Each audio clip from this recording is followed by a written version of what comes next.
Hi guys, how are you all? So, yeah, everybody knows my result was out yesterday, and I passed in all the stations except the diagnosis and cluster. And in that, also, there were two stations, station 3 and station 4. And I've passed in station 3, but I could not pass in station 4, but still, they have failed me. I emailed them asking how is their scoring criteria. I've not got a satisfied reply from them so far.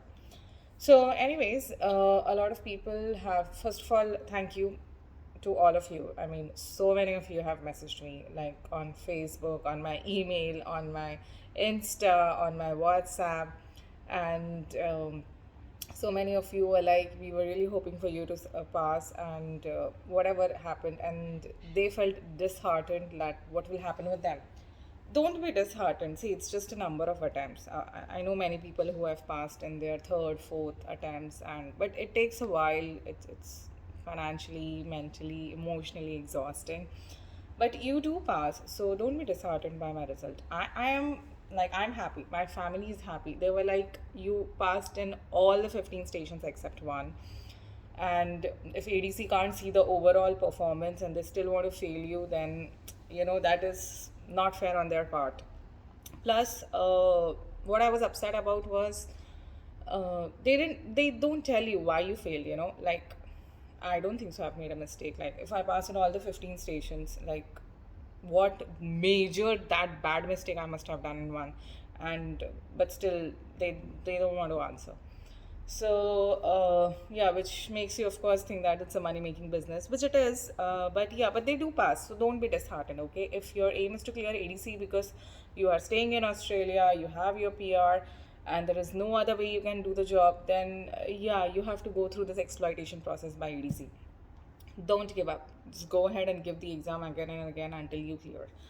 One thing which I learned and which I spoke about earlier was for all those clinicians like me, like I used to go on and tell you all about my journey. I was very open since the start that I did not take any 1 month course or a 5 week course or a 6 week course.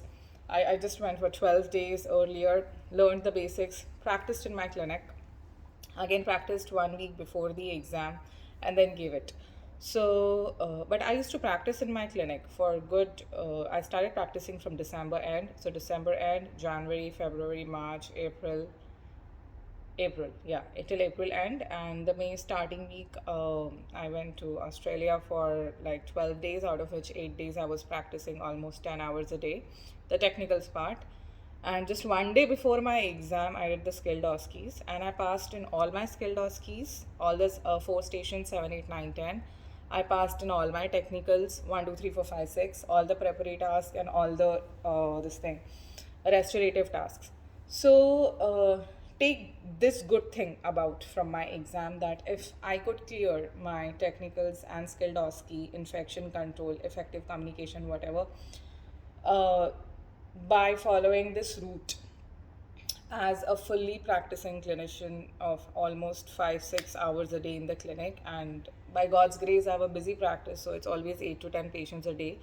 Though I did reduce my working hours. Earlier I used to work for 6 to 7 hours, then I made it like 4.5 to 5 hours. But still, on Saturdays, I did end up working for 8.5 to 9 hours to compensate for the patients during the week. So, if I could not abandon my clinic like so many of the clinicians have to, because there is no other way, the courses are ready to accept you unless you go to them for full 21 days or 30 days. And then again, 2 weeks before the exam, which is like a lot of money lost from your clinic, because if you don't go there, you're not going to earn. Plus, you lose a lot of new patients also. So for them, take it as a hope. If I could do it, you can too. And I would also say that if only somebody would have guided me, even my first 12 days, which I had gone to India to practice, I would not even have done that. I, I swear it takes 3 days, maximum. 2 days is also enough. 3 days I'm including the skilled OSCEs. In 2 days, technicals. See, the fineness of your practice will come only through practice, okay, the technicals. But if you know what you're doing, it becomes a lot easier. Like if I exactly give you the steps to climb a 20-story building, go on this floor, take this tool, go on the second floor, instead of I just leave you at the ground floor of the building and tell you find your way upstairs by yourself, you will, but it's going to take a lot of time. So I'm very happy that I could clear my technicals and skill loss. I'm really pleased with that because uh, there was nobody who was practicing by themselves that I knew of who had, you know, not taken a full 1 month course. Everybody was like, you have to take a 5 week course, and the expense was huge. I was like, only if I knew someone would have not taken any course and just done by themselves, that would have motivated me. But anyways, I'm there as your motivation. uh, you can do it. So if this is for clinicians, this is not for freshly passed out graduates, okay? Because you all have time, you can go and do 1 month courses, but the clinicians already have a hang of how the handpiece works, the bow works, and they have done so much of practices.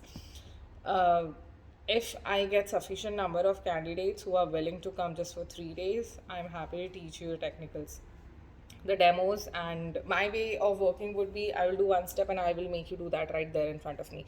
Not like give you a full demo of it and then tell you, you do it on your own. No.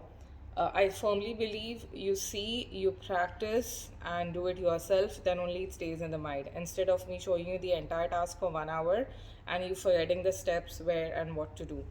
It's just a plastic tooth, and it has to be cut in a certain way or it has to be restored in a certain way. And if you know the steps in an easier way, it's really easy to do.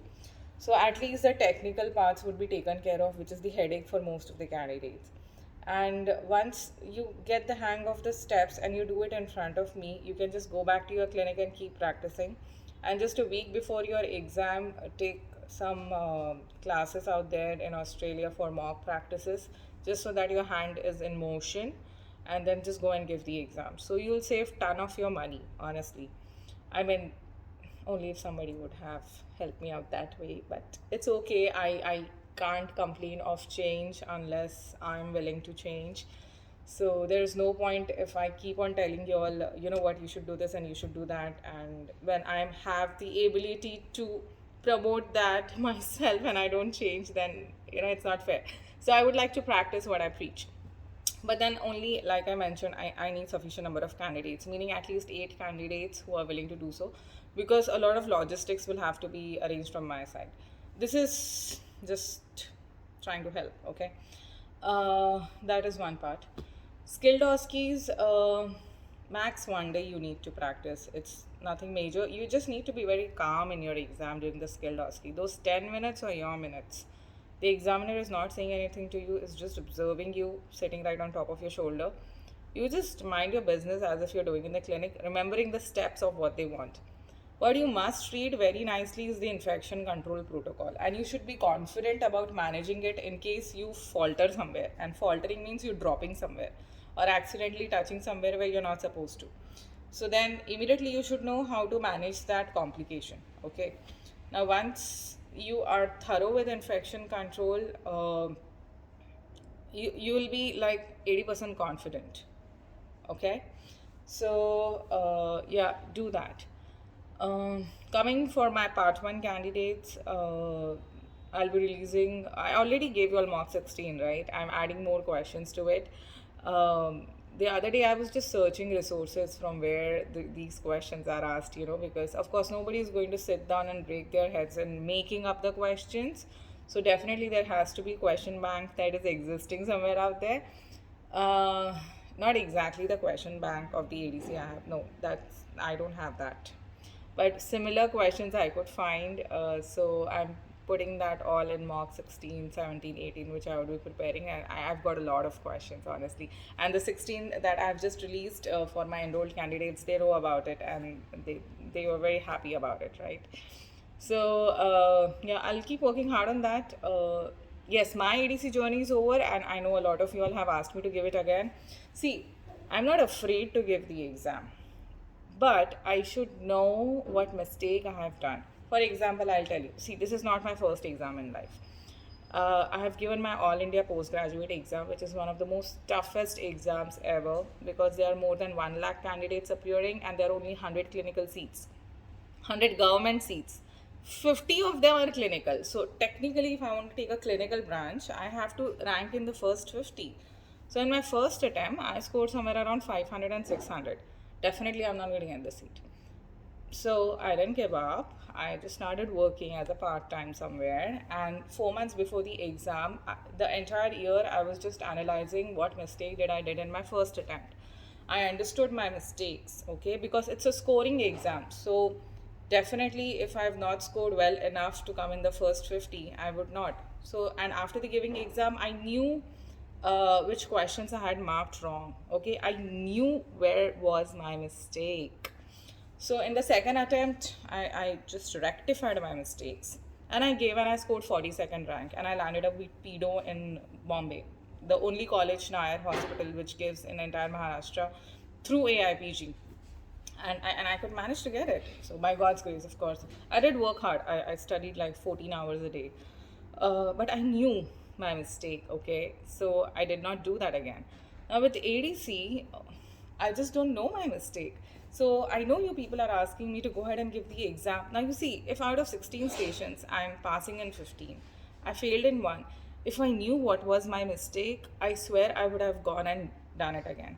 I'm even asking ADC people, tell me my mistake. Like, where have you scored me so badly that in one station, if I fail, you have failed me the entire exam? But they are not telling me. So, what am I supposed to make of it? And on what basis should I go and give the entire exam again? Like, I already cleared 15 stations, right? So, I will clear them again. But the 16th station, that's the station 4 in which I failed, they can again fail me and I wouldn't know anything about it. So, hence, I don't have the motivation to go and give the exam again. Also, another reason is I'm doing fine in Dubai, so I don't have the desperateness. Yes, if I was in Australia and there was no other place that I could go to practice dentistry, but I had to stay in Australia because of my family or whatever, then definitely there would be the pressure of me giving the exam again because without that exam, I can't practice dentistry. Then I would just keep giving on attempts after attempts and getting disappointed or disheartened or feeling very bad. But then, as ADC says, their tagline, it is what it is. So thankfully for me, it is not. It is. I can choose not to go back to Australia and give the exam again. Plus the expense of the second attempt again is around, wow, $15,000, 6,000 for the exam, 4,000 for my air ticket, and then again I have to practice and leave my clinic for a while, at least 2 weeks before the exam, and stay cost and the break cost, everything will come around to $15,000. Again, I wouldn't have minded to give this much amount of money if I knew my mistake. I don't know my mistake. So, not worth doing a second attempt just to gamble and see what if they pass me this time. So I don't want that what if. I want my result to come basis on my hard work, and I have immense satisfaction in my heart that I did my hard work. Trust me, there were days when I used to cry at night because I wouldn't have had time to play with my son. He's just 1 year, 3 months old now. My mother-in-law supported me. She flew all the way from Calcutta. She was like, you know what, you have been working very hard. Just go give your exam. I'll be there. There were days when I did not see my son, okay, from Australia because I knew I would cry. I told you all, he started walking when I was in Australia, and I missed that milestone of his. So there were a lot of sacrifices that even I made, but I kept my focus that I will not let all these, you know, grievances come in the way of my exam because I don't even want that one iota of feeling that I didn't work hard. I did, and that's why I'm very satisfied with whatever the result outcome has come because I think I should know my mistake, but they are not willing to tell that, so it's fine, no problems. But that won't stop me from working.